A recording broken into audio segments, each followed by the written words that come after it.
Hi guys, good morning. Ngayon papakita ko sa inyo yung ating bagong feature ng ating app.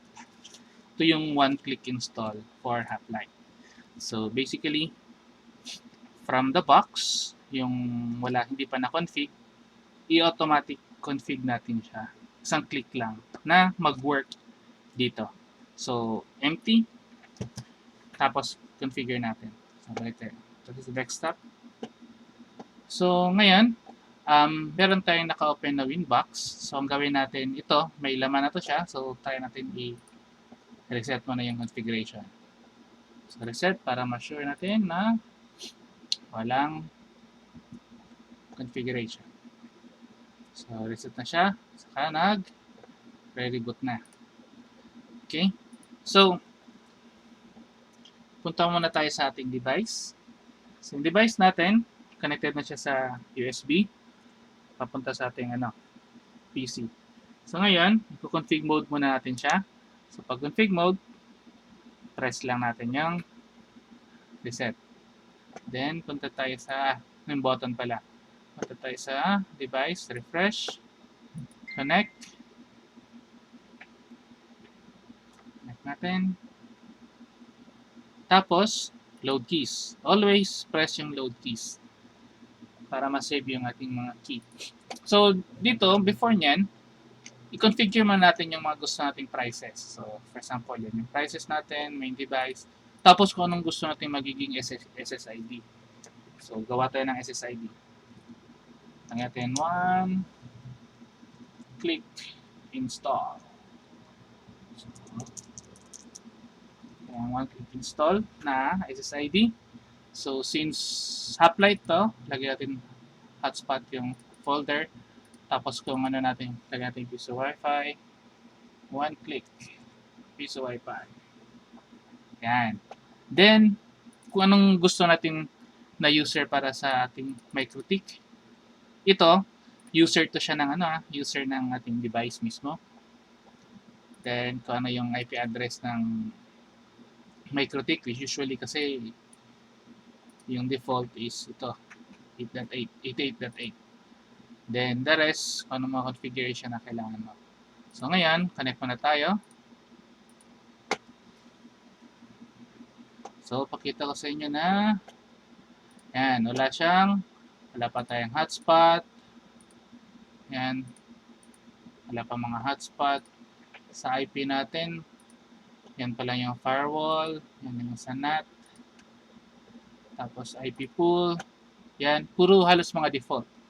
So, gawin natin is, gamitin natin yung ating one-click install. So, yung process na natin, click natin, one-click install. Yan. Gusto nyo siya. And automatic na yan siya mag-create ng ating mga information or configuration ng ating device. So, yan, done na. Tapos, upload natin yung hotspot folder natin.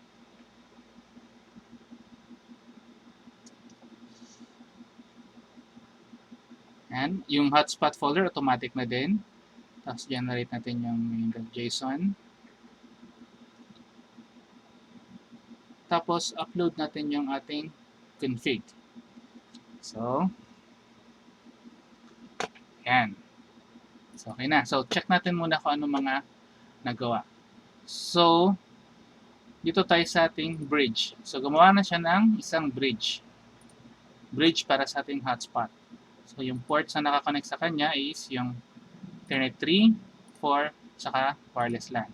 So, itong 2, ito yung management port natin. Tapos yung 1 para sa ating internet. Then, dito sa hotspot, ayan, gumawa na siya ng server. Tapos yung server profile niya, nakapoint na rin sa public.